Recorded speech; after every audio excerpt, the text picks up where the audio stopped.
No hay paridad ni siquiera en los sueldos de los altos funcionarios y por eso se está creando una ley que venga y obliga a igualar a que sean realmente más equitativos los sueldos de los altos funcionarios, porque hay realmente una diferencia abismal de uno y de otro. Vean el trabajo. Es un debate público la diferencia de sueldos entre funcionarios, la desproporción que hay entre algunos y el absurdo de que subalternos ganen más que los ministros. Por ello, desde hace 5 años, la Secretaría de Administración Pública trabaja en un proyecto de Ley General de Salarios para el sector público, que según ellos en junio próximo estaría terminado. No tenemos ese sistema uniforme y equitativo, no existe un salario establecido para un puesto de trabajo. Es tanta la inequidad que, por ejemplo, muchos podrían entender que el presidente de la República debería ser el funcionario público que más ganara en el gobierno central y descentralizado. No obstante, el primer mandatario solo percibe 128.700 pesos mensuales, sin contar, obviamente, todos los beneficios extras que tiene su cargo. Pero estos $5.545 que recibe el presidente ni se comparan con los $33.000 que gana Obama en Estados Unidos, o los $13.000 que recibe Felipe Calderón en México, o los $12.000 que gana Sebastián Piñera en Chile, o los $8.300 que devenga Hugo Chávez en Venezuela. No debería ser el sueldo de un presidente, porque si no, con cómo tú remuneras adecuadamente el resto de la administración pública, nadie te va a asumir un banco central por 130.000 pesos. Ahora, si hablamos del presidente, el vicepresidente de la República, Rafael Alburquerque, no se queda atrás. Él recibe mensualmente la módica suma de 100.100 pesos.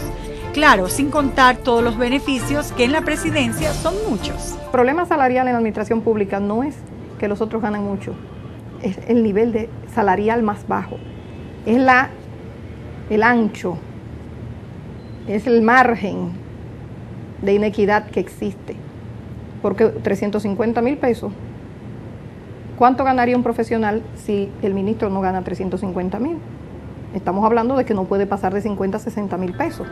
Esta desigualdad que habla la directora de Análisis de Trabajo y Remuneraciones de la Administración Pública se manifiesta en todas sus líneas en otras dependencias del gobierno, como por ejemplo el Banco Central, donde su gobernador Héctor Valdés Albizu tiene como sueldo bruto 687.360 pesos, sin los extras.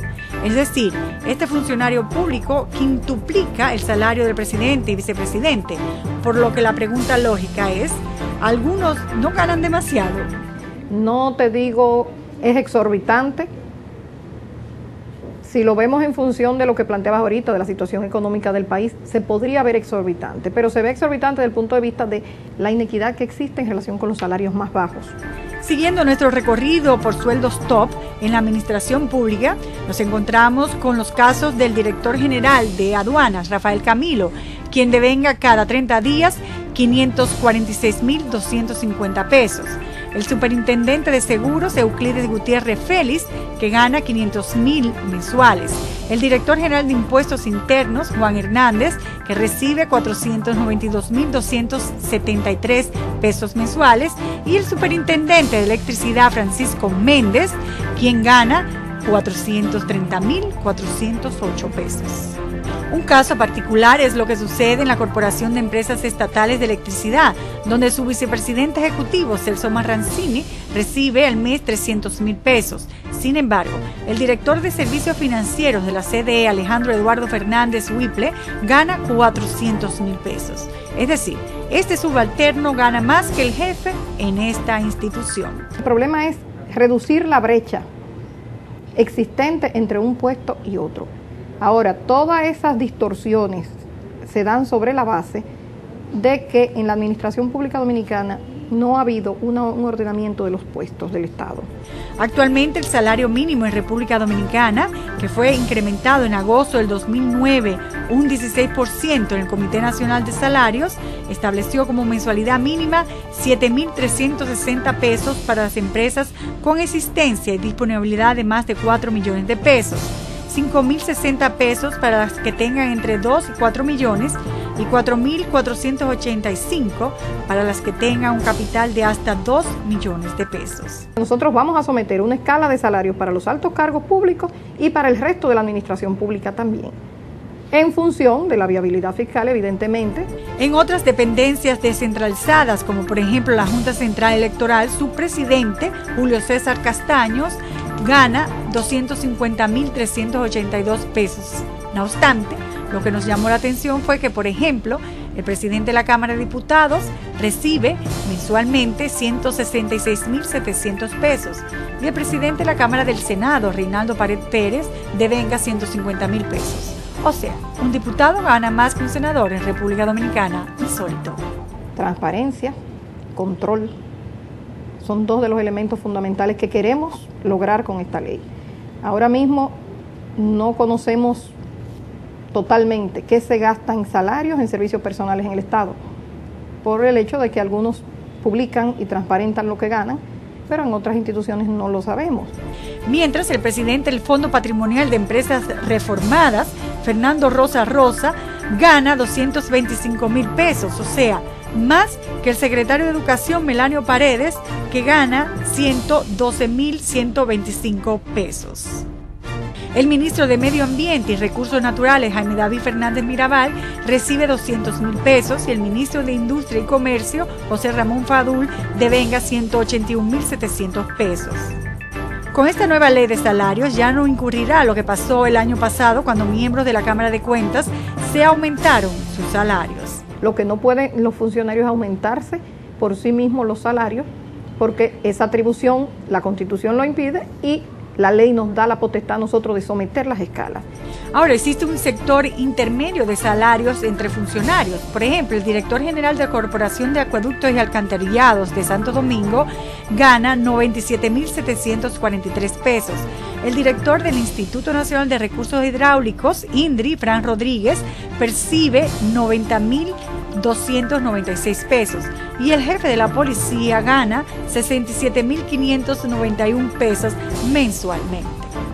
Ahora, la interrogante es si con esta nueva ley de salarios habrá incentivos o beneficios para los funcionarios públicos. La intención es que fuera salario base. Nosotros trabajamos con un reglamento de incentivos por desempeño excelente y por rendimiento excepcional y por innovaciones como incentivos adicionales. Y el salario 13, hay posibilidades de incluir el salario 14, que es una demanda de muchos años y que algunos le han llamado un bono educativo. Otro punto que llama la atención es que existe una larga lista de ministros que ganan prácticamente lo mismo, lo que refuerza la tesis de que la inequidad es enorme entre algunas dependencias del gobierno, ya que, por ejemplo, el secretario de Interior y Policía, Franklin Almeida, el ministro de Salud Pública, Bautista Rojas Gómez, el ministro de Agricultura, Salvador Jiménez, el ministro de Cultura, José Rafael La Antigua, el ministro de Turismo, Francisco Javier García, el de Obras Públicas, el de la Mujer, la ministra de Educación Superior y Tecnología y hasta el secretario de la Presidencia, César Pina Toribio, ganan todos ellos 75.101 pesos mensualmente. ¿Cómo se mantienen? Esta nueva ley traerá múltiples atribuciones que hoy no existen en la regulación de los salarios de los funcionarios públicos. Ahí hablamos de la supresión de las tarjetas. Hay quienes nos dicen no necesariamente suprimirla, quizás limitarla, el monto de disponibilidad. Hablamos de la supresión de los subsecretarios de Estado sin funciones. ¿Que no tengan salario? No, los subsecretarios de Estado que no tienen una función específica. Habrá otras fiscalizaciones más dramáticas que tendrá esta nueva ley. Se establece el rendir cuentas sobre todo lo que hay en gastos de personal. Eso por aquello que te decía, de que muchas veces sabemos que hay en salario, tú tienes una nómina y la buscas en el portal y es eso, pero los incentivos y los componentes adicionales no se saben. La parte de los gastos de representación, el combustible que se asigna, O sea, hay muchas cosas que son parte de esa remuneración que no se contabiliza como tal porque sencillamente se desconoce. Sin duda, esta nueva ley del salario general del Estado traerá muchas controversias, ya que algunos no querrán perder los bondadosos beneficios que perciben cada 4 años por servir a la administración pública. Está claro que el objetivo es transparentar e igualar los salarios en algunas dependencias, para que así el presidente u otros funcionarios no queden rezagados comparados con sus pares. Al final, no hay que olvidar que trabajar para el gobierno es para servir y no servirse de los recursos.